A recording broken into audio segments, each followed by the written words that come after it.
Ouais, bonjour, bonjour Banamboka ya Congo démocratique RDC Congo, Mboka Kitoko, Mboka ya Banka, Mboka ya Bankoko, Mboka Oyo Bakoko Batikela Bino. Banamboka Congo, Tolobaki na Bino ke biso toza avis de recherche news. Tozala kaka wana poto pesaka bino ba information, tozala bino ba news. Lelo ezali mokolo ya événement monene na mboka ya Switzerland. Balobaka o ba diaspora ba bujakate o nini, mais lelo tokotuna banani baza ensemble na biso pona kosikola mboka ya Congo. Yango wana bomoni ke avis de recherche lokola elukaka kaka ba information to déplaçaki poto ya kozwa bandeko na biso oyo balingi batelema pona mboka. Alors sans plus tarder toko lobana bino ke bilili kitoko oyo boza komona oyo ezali ya Merson, garçon d'Elix, DJ Nabiso, muto asimbeli biso bilili, ezali kambo ya mabele, ndenge bozo mona bana mboka nyoso, toza pe na master Nabiso awa na gauche ya Zoro Mabiala, Junior Noblesse, ye patikali simate, aye pona ko soutenir. Tolobaki kezali kambo ya makila. Donc tout le monde doit se mettre debout, ndenge tolobaka kaka, debout congolais. Mais tokozwa moi internaute moko aye awa intervenant tout na ye vraiment sentiment na ye pour na marche à lelo. Bonjour Yaya. Bonjour Vizo Mabiala. Yaya batwalingi baye ba kombo nga na yebi kombo mais yo o se présenter yo moko. Comment on a Junior Noblesse? Ofandi wapi? Afandi na Lausanne, na Switzerland. Mais lelo toza na likambo ya marche ya Congo ba feti pe ezali mais yo ye ko sala nini fallait que nous préparer pour que na yo feti talaka ka yo ko sala nini. Non, on a eu marché en tant que Congolais parce que au Mamouzo les Galambo Kanango sala nga pas si trop. Na roti ga ndengonate, il faut na marcher et puis na zobenga ba Congolais tout que cette fois-ci photo téléma Kabila ne doit pas toucher à la constitution et puis j'appelle toute la communauté internationale. Donc Kabila il faut que avant abanda koluka ba modification à la constitution ba Mambutu, il doit se souvenir d'abord de Blaise Compaoré qui est parti comme un chien. Donc yep azo riska kenendengwana. Dans 2016 touche pas ma constitution. Donc voilà. Oui, Noblesse, toutes nos questions t'ont profité, mais il y a pensé que lelo oyo soki masolo échangé pour aux appeler papa parents. Est-ce que qu'on dit maman na yo vraiment à adhérer à l'armée congolaise pour aider Mboka? Bien sûr, bien sûr. Donc en tant que Congolais, il est de notre devoir. Ceux qui sengi geto bunda pour Mboka, to bunda pour Mboka, ceux sengi geto défendre Mboka, on doit défendre les pays. C'est comme ça. Bonjour papa. Bonjour Bandeko. C'est Mosabou. Voilà, donc voilà, c'est Michel Mosabou Mabongi, Nazali président, il y a fédéral, il y a unique RDC à Wanakata Suisse. Donc voilà, par rapport il y a Tozanagar, il y a Lausanne. Donc par rapport il y a manifestation au Tozako Sala et Zali, suite il y a grands événements au Salami Namboka. Et bien ma foi, biso na niveau il y a diaspora na Libanda. To compatir na likambwango bango na katamboka ba réagir comme bisopé à l'extérieur to réagir donc tozali na bomoko donc vision ezali pour na 2016 de changement donc il n'a pas question ba kwa ko sala glissement il y a mandat présidentiel pour dire non donc et là qu'il y a encore très bien na bravo na niveau ya Sénat comme na niveau il y a bassage pour na ko kamba république. Donc, Bazouaki Likanissimon comme Alamo, il y a barrer la route par rapport, il y a Makanissi, certains très corrompus. Il y a Mboka, Balukaki, Kosa la tricherie quoi. Donc, Dieu est grand et puis voilà. Donc, 2016, belle élection Ezali. Donc, processus na Makambuya recensement et Kozala que na niveau nomination, identifié. Donc, tout ça. Donc, en tout cas, la route est barrée d'avance. Ça, c'est déjà quelque chose de grandiose. Voilà. Ok, monsieur Mosabou Mabonge, tolingi to tuna kaka yo ye na compte ya parti to na compte ya congolais pour na mwana mboka walobi congolais debout. Na ye awa en tant que somi ya mboka congolais. Donc ezali droit nanga comme droit ya moto na cadre wana tozala na bomoko. Donc na ye en tant que congolais somi Et en outre, je représente aussi mon parti, il n'y a pas de souci, mais en tant que Congolais 100%. Voilà. Vous pouvez nous donner le nom de votre parti, s'il vous plaît, en bref? Voilà, donc c'est unique, donc unité, donc pour l'intégrité du Congo. Voilà. Qui est votre président? Donc c'est Dr Georges Alula qui est en séjour actuellement à Washington aux États-Unis d'Amérique. Merci beaucoup. Donc d'avance, il est candidat aux élections présidentielles de 2016. Mutumoko azali pembeni na biso awa mais azali loposo mususu mais tokotuna ye na français parce que ye azali mundele aye pe ko marché na biso totuna ye impression na ye ndenge ya moni pourquoi ba congolais totondi awa. Alors sans plus tarder tokokende epa ye. Bonjour monsieur. Bonjour monsieur. On voulait juste savoir comment vous appelez et pourquoi vous êtes ici, s'il vous plaît. Alors mon nom est Hugues Gabriel, je suis de Lausanne, je suis médecin et je reviens en fait il y a 10 jours de Kinshasa. J'ai passé 5 semaines à l'université et j'ai vu un petit peu comment la situation était là-bas jusqu'à présent. Puis maintenant je suis vraiment très choqué de lire et de voir ce qui se passe. Je viens de lire que dans un article en Suisse alémanique qu'il y avait eu jusqu'à 47 morts à Kinshasa. Des étudiants qui étaient, semble-t-il, soit à l'université, soit proche de l'université, soit dans les homes d'étudiants qui ont été attaqués par les policiers. Mais quel était le but de votre voyage à Kinshasa? Je voulais découvrir quelque chose de nouveau et puis un petit peu de fil en aiguille, je me suis retrouvé à demander à certaines personnes et puis certaines personnes m'ont dit écoutez, allez à Kinshasa, là il y a une université, il y a des médecins, il y a des chercheurs, il y a des jeunes personnes qui sont peut-être intéressées d'échanger avec vous. Puis j'ai découvert toute la communauté là-bas de Congolais de Kinshasa, donc principalement des médecins mais pas seulement. Et j'y retournerai. Par contre, je dois vous dire que je suis vraiment très choqué de savoir ce qui se passe, de lire ce qui se passe.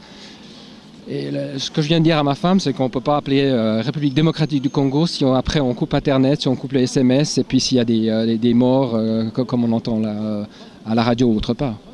Ah oui, qu'est-ce que vous pouvez dire étant qu'Européen, surtout avec le gouvernement suisse, qu'est-ce qu'ils pouvaient faire pour aider les peuples congolais qui sont actuellement dans les difficultés au Congo? Est-ce que vous avez un petit message à dire au gouvernement suisse? Parce que vous êtes suisse certainement. Voilà, le message c'est il faut qu'il y ait des échanges, le plus d'échanges possible entre les personnes, les populations, les gouvernements, de montrer qu'en fait un gouvernement ou une société fonctionne pas avec des armes, ça fonctionne en parlant. Avec des débats parlementaires, comme ça fonctionne dans une démocratie, comme ça fonctionne heureusement bien en Suisse, comme ça devrait bien fonctionner au Congo, en RDC. Je pense qu'il y a 2-3 choses qui sont bien parties, mais je veux dire là ce qui se passe c'est impossible. Quel avenir vous avez vu pour vous, le pays pouvait avoir, la République démocratique du Congo? Est-ce que c'est un pays qui a l'avenir? Mais tous les pays ont l'avenir, tout le monde a un avenir, tout le monde a le droit d'avoir un avenir et à un moment donné c'est la tête qui va diriger et c'est le gouvernement qui doit comprendre aussi qu'ils ont des responsabilités énormes face à leur population et après du moment que le gouvernement vraiment prend ça en considération, ça va descendre à tous les niveaux et en effet je veux dire la Constitution, je suis aussi tout autant choqué que vous de savoir qu'un parti politique comme le parti majoritaire essaye de changer la Constitution. Mais l'avenir du Congo, il est là et c'est des gens fantastiques, j'ai appris à les connaître. Alors, cher internaute, Negara Tolobaki, c'est avis de recherche toujours Negara Tolobaki qui est Tokoya, Otozulabino information. Bozomona toza entouré na banama inyoso. Liboso ezalaka ba papa ba mama mais lelo toza na ba jeunes. Les jeunes balobi congolais il faut atelema. Debout congolais Negara bozomona avis de recherche est là pour vous informer et pour na kozula bino ambiance nyoso ndenge koleka awa ndenge bozomona. Donc batu oyo bomoni awa d'abord ezalaka génération yakala ba papa mais lelo oyo ezali génération confondue. Tous les jeunes ils ont dit debout congolais. Debout congolais. Les jeunes ils ont décidé de venir soutenir leur pays. Ils n'ont pas hésité de dire que debout congolais personne ne reste à la maison. Avant, il n'y avait que les grands-parents qui se mettaient en route pour défendre leur pays. Mais aujourd'hui, les données sont changées. On n'a pas Philippe Yengo Awa, Azako sa ordre pour kota nanzela pour banda kotambola. Donc neige pour dominer yango à suivre. Oyo eza avis de recherche. On est là pour chercher les informations. Lobby oyeleki na lelo masolo échangé. Ezalaki kaka ba papa ba kokobar mais lelo tokomo mona bana batelemi. Bana batelemi balobi ke bango pe il faut batelema pona mboka parce que ezali kamwa makila. Alors sans plus tarder pour banda kolanda ba événement ndenge banda kolanda ndenge banda ko dérouler tozana Gepadi Weston moi un mot yo yé pona partie na yo to pona mboka. Ngala yepo la mboka po monika bana mboka makile so tanga to lobi ke photo telemelango to ana poto to so vivre bien to lingi pe bana mboka ba vivre bien to lingi ke Rwanda wana longwa parce que ça oumel na pouvoir et c'est allié à Koki a combien à 15 milliards de dollars na mboko yo aso bombisa donc il faut longwa tika pouvoir pa bana mboka ba diriger mboka donc ndenge na bana kin bo bangate bo ana soutien partout. Botelemela mboka ata makile kotanga boza ba martyr biso pa tozo telemela mboka to lobela pona mboka sans effet zo bana fa longwa tali bana ya mboka bolanda toujours ndenge ba masolo ko banda ko se dérouler awa donc ambiance o ezali awa vraiment et salama na na internet bomoni aleli mboka na ye mo isanza ye yo bozo mona ye ayawa mama un petit mot pour na marche à l'élo, yo pour na partie na yo ou bien pour na mboka? Non, nga ye l'élo eza pour na mboka. Donc on a besoin Kabila dégage. Donc ba loi na bino ou pas, ça nous concerne pas. L'élo, on a besoin que non banakin, bolak sa Kabila ke RDC eza lora makas. Donc Kabila dégage. Donc okay. Rien que Kabila dégage. Un petit mot pour na site na bino ya avis de recherche. Bon, moi, évidemment, que non, avis de recherche, n'est pas le bac partout.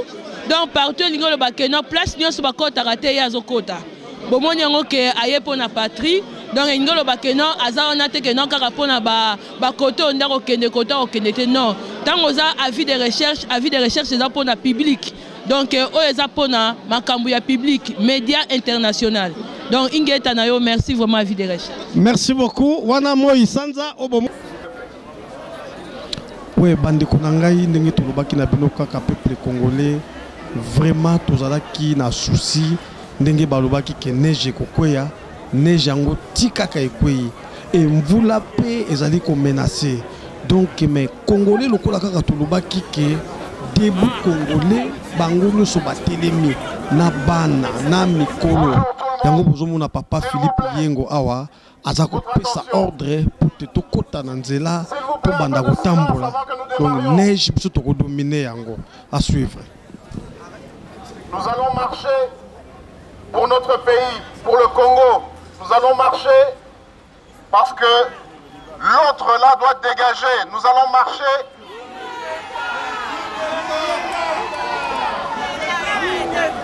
Nous allons marcher en solidarité avec nos compatriotes Bandeko Nabiso, à Kinshasa, à Goma, à Lubumbashi, partout au Congo. Le peuple congolais s'est levé. Le peuple congolais est ennemi. Les lobbies se mettent au télémi. Oui, pour ça, là-bas,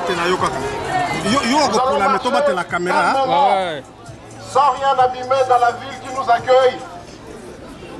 Mais nous allons crier notre colère et nous allons crier notre détermination. Kabila, dégage!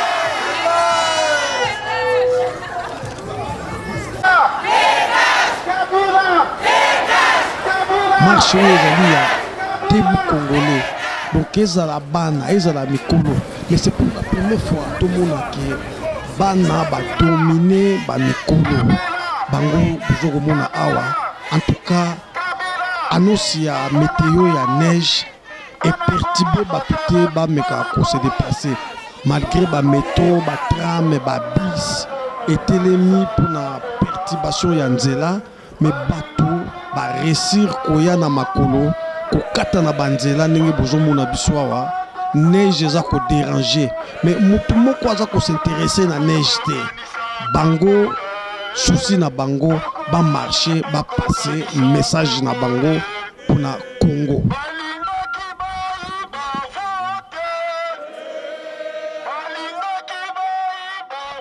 Alors awa tozali na kati ya gare centrale ya gare ya Lausanne awa pe babengaka yango capitale olympique. Donc oyo ezali canton na bato bayebi Switzerland pe ezali Lausanne capitale ya canton de Vaud.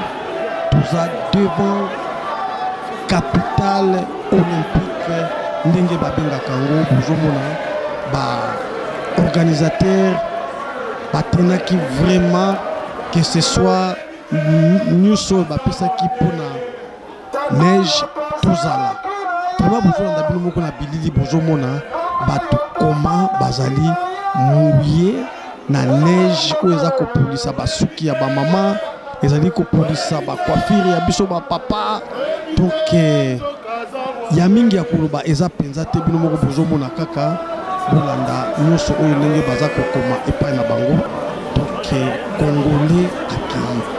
Alors de part coup de sifflet et où tu kopesa chose étonnante bandeko naza korepete likambo oyo botala bana na baminere mais cette fois-ci ils ont compris qu'il faut se mettre debout pour na mboka tout ça na ndenge bato susu basalaka mpe na mboka bato nyonso batelemi ndenge boza komona awa bazali kokende oyo bayebi Suisse malamu Lausanne eza mboka ya bangomba me bamama na bana baezitaki te bango boza komona bango baza komata mpona kokende na marche bamontagne bozomona basapato poli na baneige mais baza koresiste kaka parce que tolobaki debout congolais.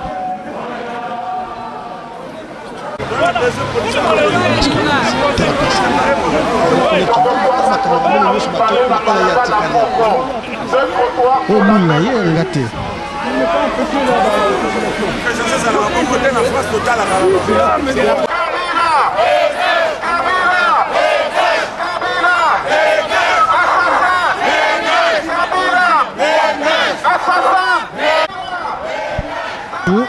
Bonjour.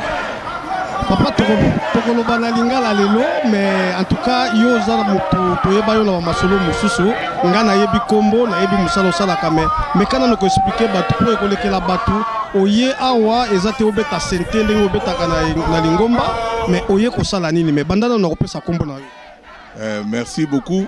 Kombo na ngai Désika Lala bato bayebanga kala na eloko se evoke wana bayebanga na kombo ya à la Senta Senta na wenge musique à BCBG 4x4 tout terrain ya ba année 90 donc ya ba série ba kala ibindi banini bon voilà ndingo lobi lelo na koma ko salela nkolo mais ezo empêché te na likambo tali mabele likambo tali mboka likambo tali mère patrie RDC tout le matobi mana balabala d'abord yebinga na bimakate makambo mingi mais lelo na décidé ko bimapo na lopoto balobi trop c'est trop.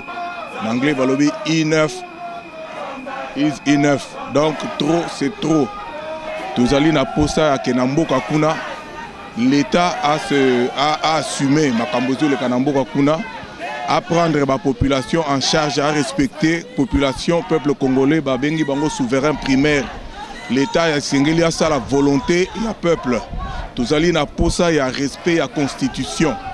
Et que natangu oyo tobimi na balabala pona koloba keno 2016 ezali échéance pona mutu oyo azali na mutu ya mboka donc mandat na yesili constitution esengi deux mandats ekoki basala alternance bapesa baninga mususu chance ya kokumba mboka na ndenge esengeli bakumbela mboka donc yango totelemi tolobi ke trop c'est trop tozali na posa ya respect ya constitution tozali na posa ya respect ya peuple.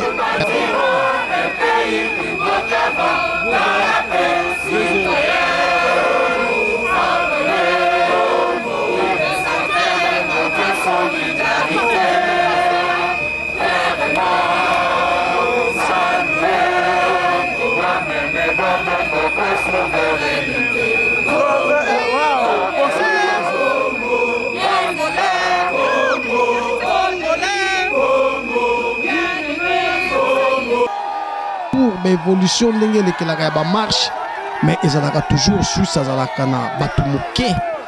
Mais les noms, je crois que Suisse est commis parmi Mboka Oyo et organisaka marche.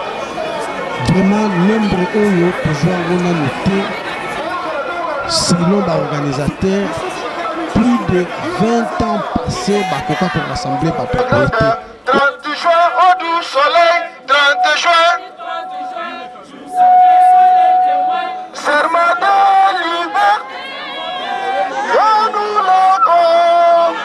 nous sommes réunis pour le Congo. Aujourd'hui, nos frères et sœurs sont en train de souffrir, sont en train de se faire tirer dessus. Les jeunes de notre âge, nous sommes Congolais. Mon père est Congolais, ma mère est Suisse, mais je suis Congolais. Ici, c'est pour le Congo. Téléma vers le Congo. Les jeunes de Lausanne, nous avons décidé de faire cette marche dans la paix pour montrer au monde que chez nous les gens meurent tous les jours. Plus de 12 millions de morts. Jusqu'à aujourd'hui, 12 millions. 4000 par jour. Nous en avons marre. Le peuple congolais dit ça suffit. Ça suffit. Nous voulons notre pays indépendant et souverain. Matondo, Igeta. Pour tous les combat parti politique Mokote, Tolobi Mwana Congo Zongisaye na Rwanda. Ezali nombre ya bato oyo bayaka na baconcert, mais cette fois-ci babosani ke concert ezalaka baye vraiment mpona kotelema ya mboka mpona balibere mboka na bango. Voilà, chers internautes, bandeko balandi oyo balandaka toujours avis de recherche ya Jérôme Abiala et bien Tokobosa na te koyebisa bino ke avis de recherche travaillaka na IVP des maths impact photo vidéo oyo boza komona oyo bilili ya bana na biso bametiola Jean-Marie Molata na biso bango yeyo oyo bana babotama na mélange mais batikalité pour la première fois je vous dis que pays lokola Suisse a régné botala kaka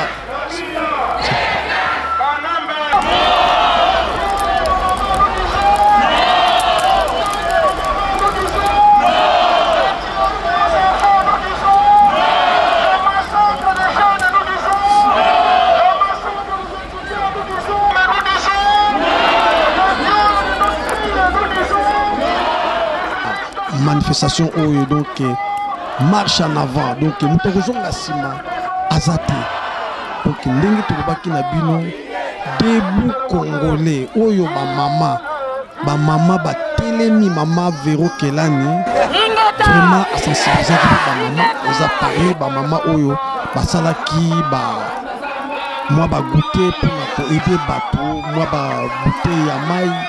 Donc, organisateur ou bazalaki na masolo eza ba mama oyo boza kolanda oyo.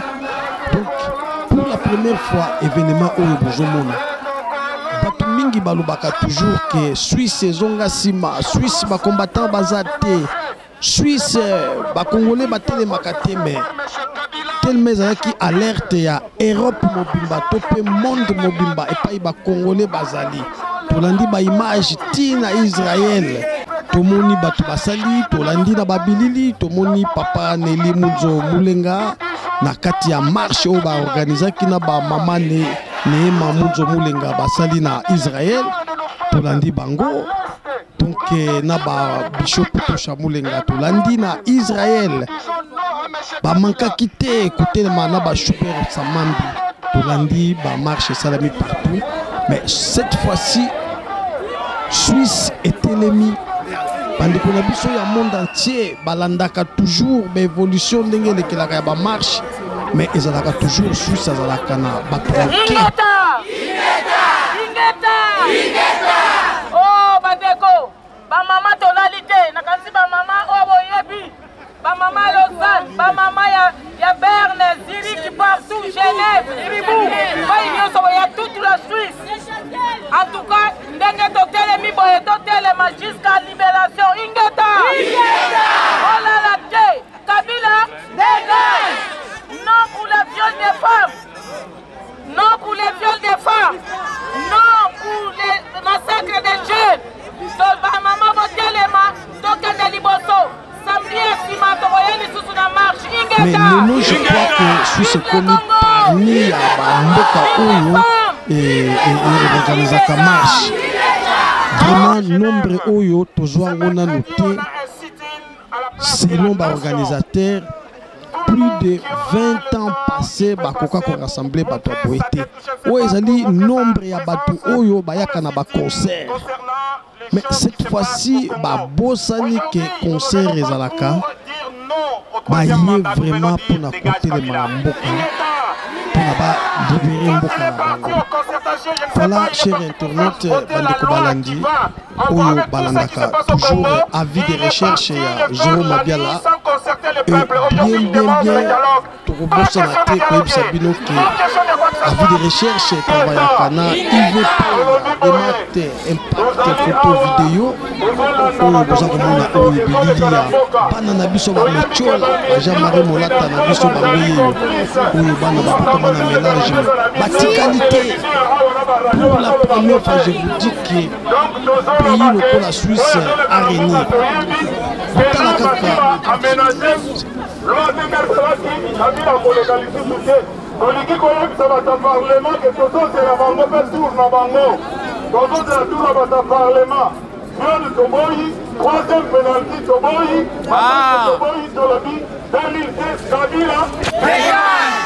Catholique avec ici manifestation Kabila okende namela sikoyo ba Amsterdam 18 namela Rotterdam namela Amsterdam pona Kabila soto na kozonga so na kitambo lendi so abuki lipango na ngai oyo arasa bana migeta 2016 ce n'est pas notre horizon. Kabila doit partir.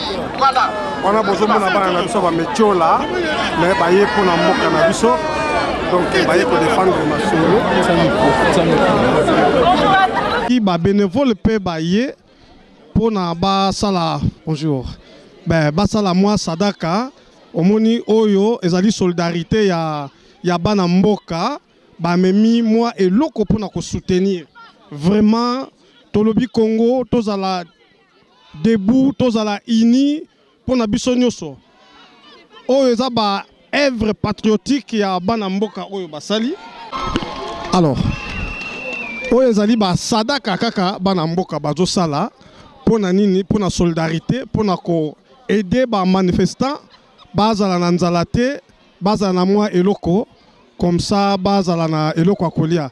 Voilà ndenge tolobaki na bino debout congolais lingi kolobake il faut tozala bomoko biso nyoso na ba œuvre net ya boye ndenge bazo sala. Vraiment, tout ce pays na ambiance oyo ndenge mwana nyoso a telemi vraiment ya mboka na ndenge baye ko soutenir biso. Liboso zalaki ba marche boye zalaki kaka bampaka mais lelo tozo komona na ba jeune balingi kotika la simate baye juste pour na ko soutenir mboka mabele ya Congo. Na bana na biso ya mike na bana batikali simate mais baye kaka po ba soutenir. Vraiment, tout le monde est solidarité, tous les bomoko et nos jeunes aussi, ils ne sont pas vraiment nous laissés. Et même Mindele, baye kaka pour na ba soutenir biso vraiment. Tous les la mingi vraiment la solidarité oyo. Botika bisote. Bonjour Maman Srid. Bonjour papa. Oyo avis de recherche maman. Tous les luka kaka ba information. Yo oboyi ko lamba pondo amadesu. Ko sala nini ya maman po falo lamba madesu na yo. En tout cas, vana banda pona Congo. Torokufa. Alors totelemi biso nyosto ba mama ya Congo, totelemi pona mboka na biso, trop c'est trop. Mama za susu na lokumu te, mama tikali mutakala, bolumbu ya mama komi libanda, yango na biso ba mama tolobi, topona mboka na biso, tokolonga et puis ingeta. La voix du peuple c'est la voix de Dieu. O le peuple a lobi yango nzambe pe a voter. Donc ndenge zalo la biso ba mama totelemi pona mboka na biso. Je dis Emo Kabila, dégage, trop c'est trop Kabila, dégage. Tolembi, dégage, Nayo Chakuli Bondas, Diamende, dégage. Pour Namboka la biso ingeta. Merci Maman Astrid. Bon moni ba mama ba yoki mawa batiki misala na banda kubaye na bana na bango ezali kaka po baya ko soutenir ndenge mabele na biso ya Congo eza ko kende. Mais alors tomonaki ambiance ndenge ezalaki na ba martyr na biso oyo bakufaki dernièrement. Bonjour. Ba martyr na biso oyo bakufaki bomonaki bango yo bazali awa. Donc voilà l'événement où tout ça la dernièrement pour le changement de la constitution. Donc peuple congolais les lots à lobby debout. Même les jeunes vraiment ils sont mis vraiment en marche. Balobi que debout congolais mutu akotika la sima azalité. Donc bisonyo so tozali awa. Vraiment boza comme on a binomoko soutien. Ya bana, ya ba papa, ya ba maman. Donc debout congolais ezali vraiment nandenge ya solo ndenge boza komone lango. Donc tous les frères donc baye kaka pona ba soutenir. Bonjour Stéphanie Mukoyi. Bonjour. Est-ce que tu as un petit mot pour dire concernant les marches aujourd'hui? Être un peuple libre. Mais pourquoi tu es venu? Parce que toi tu es né ici. Parce que je suis congolaise et je veux que mon peuple soit libre. Alors, même Stéphanie Mukoyi, elle a dit que libérer le Congo, libérer le Congo. Est-ce que, Stéphanie Mukoyi, pourquoi tu n'as pas resté à la maison parce qu'il neige? Parce que je dois être là pour mon pays, pour être solidaire avec eux. Il y a beaucoup de morts et ce n'est pas normal. Tu t'appelles comment? Elion. Mais tu es venu faire quoi ici parce que tu es encore mineur? Je suis venu dire non à Kabila. Ok, merci beaucoup.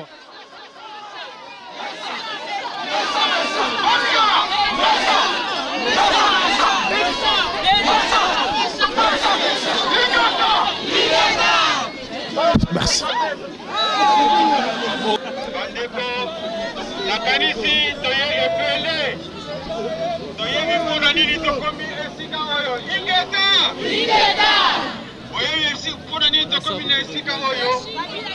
Nous Kangami,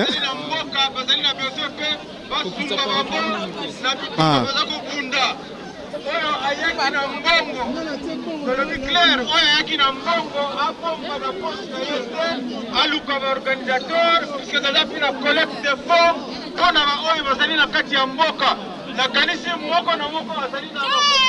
Pona kosunga mboka ingeta nakanisi mongoko na bino ndenge yokani na bosi na bino pesa makasi ingeta sema na koma basani mbongo sema na koma basani mbongo sema na koma basani mbongo ayota sunga rote kwa bino na kisasa na mbongo ozana ngobo za kwa transport komi awa atwana sana elikete makanisi na bino ya ngom dezali ko transmettre nova onde positive le monde que vous bunda lobby ingeta.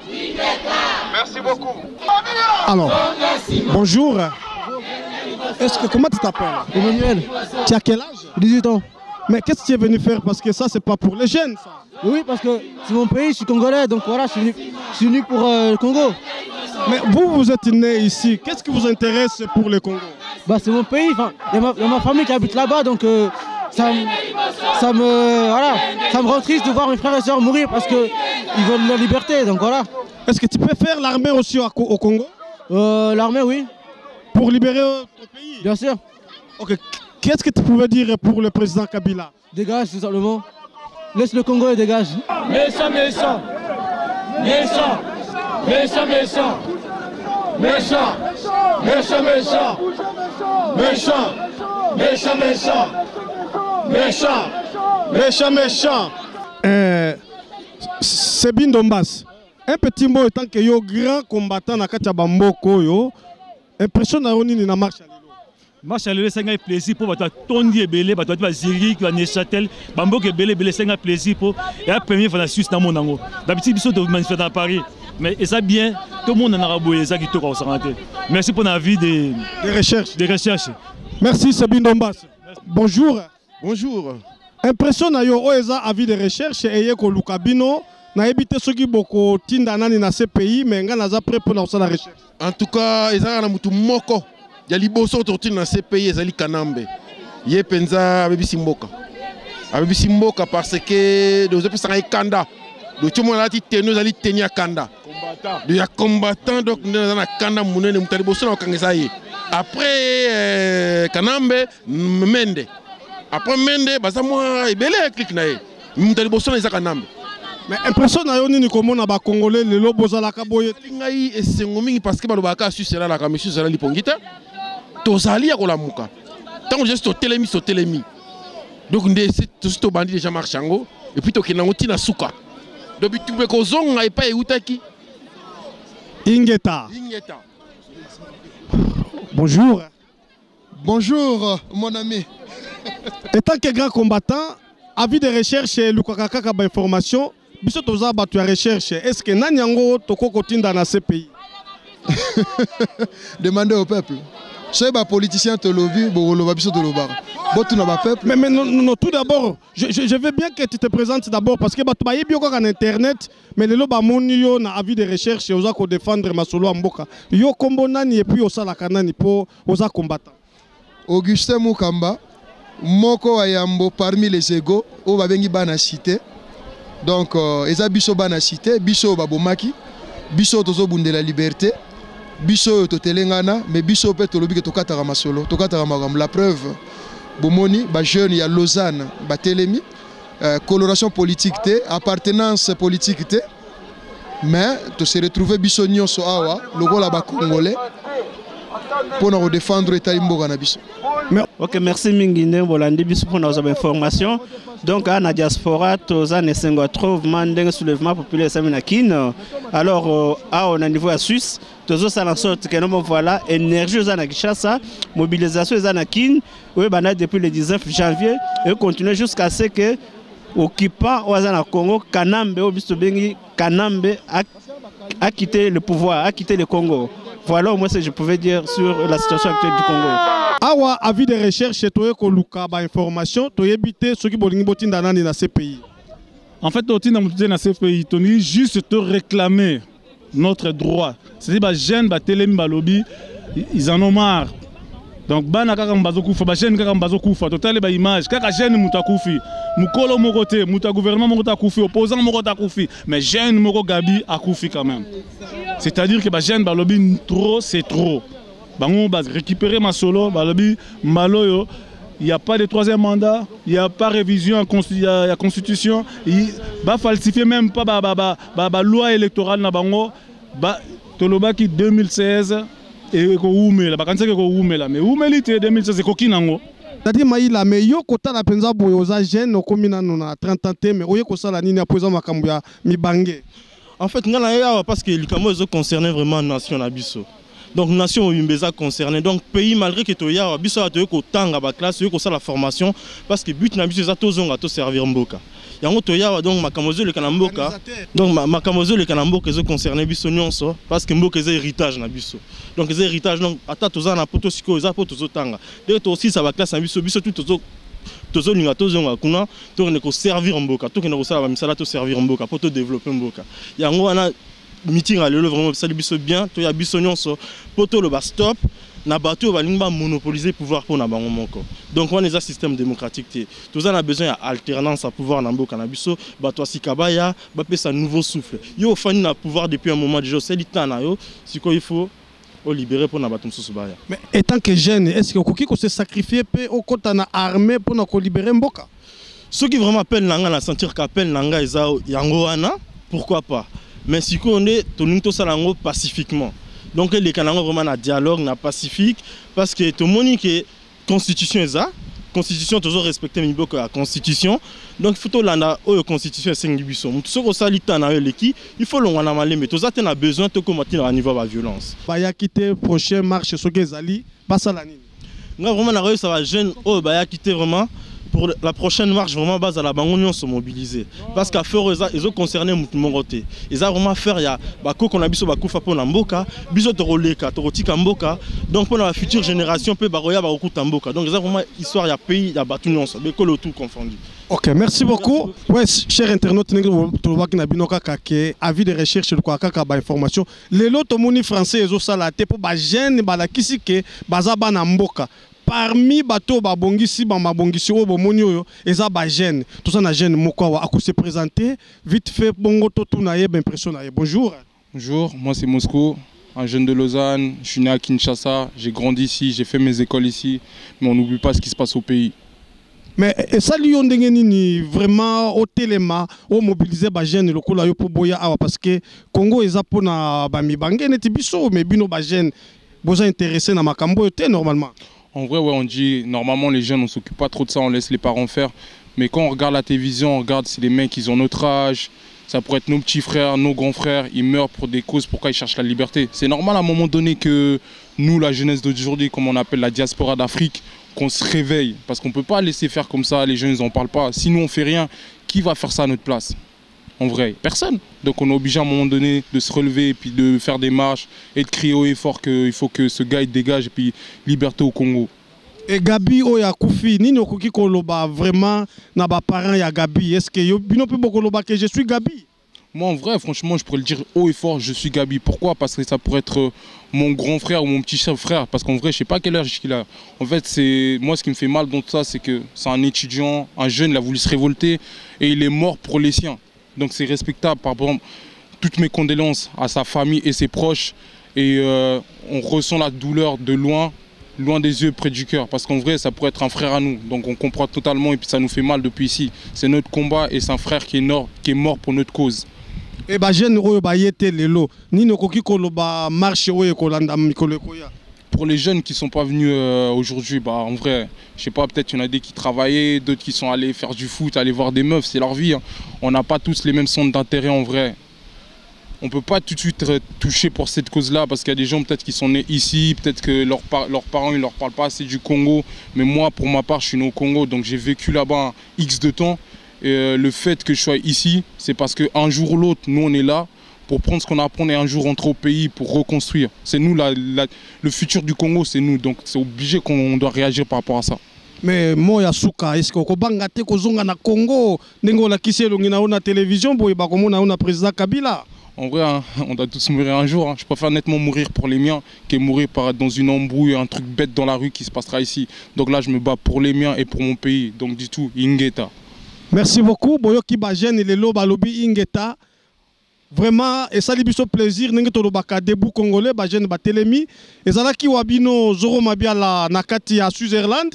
N'engue tobisaka bino ke koloba ezamabe mbangu koloba mingi ezali pema. Alors totikali biso bato to clôturer pour na koloba ke toza ba discipliné. Et ça là qui wabino Zoro Mabiala na avis de recherche na pointe kuna na filmage tozali na Merson son de luxe grand DJ lisusu oya simbeli bino bilili malgré ba neige tout mais bino moko bomoni toza ba dernier oyo to sukisi masolo to sali recherche ya ba masolo nyoso to lobi na bino merci na Demact Impact Vision mutu oyo azosala ke babilili vraiment ezalaka Demact Impact vidéo photo na VV merci pour na ba montage na yo Ingeta.